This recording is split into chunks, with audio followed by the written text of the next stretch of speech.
skin សាងហើយសេរីគឺបានត្រឡប់មកវិញហើយជាពិសេសហ្នឹងអ្វីដែលខ្ញុំទន្ទឹងរង់ចាំជាងគេគឺ skin របស់ Lee Sin នឹងតែម្ដងការចេញលើកទី1ហ្នឹងគឺអត់បានទិញទៅទិញឯសាជាវិញគាត់ថា hero ណាចេះលេងចាំទិញតែឥឡូវនេះមកមើល skin Lee Sin វិញដល់មកគឺឡើងមកអេមហ្មង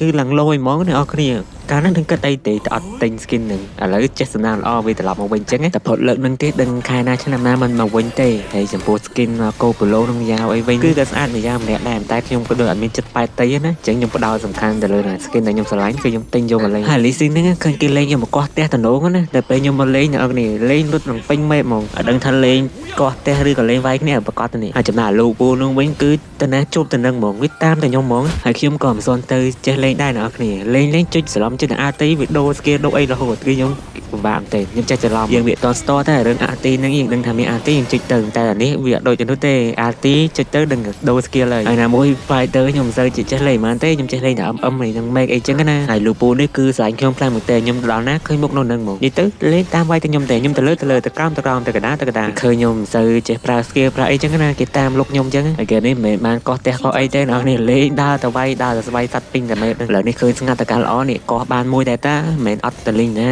នេះគាត់កោះឲ្យម្ចាស់គេមកដល់ភ្លាមហ្មងហើយគេនឹងដែរមានអីជាដុំកំភួននេះអ្នកគ្នាមើលតែប៉ុណ្្នឹងបានចប់ប៉ុណ្្នឹង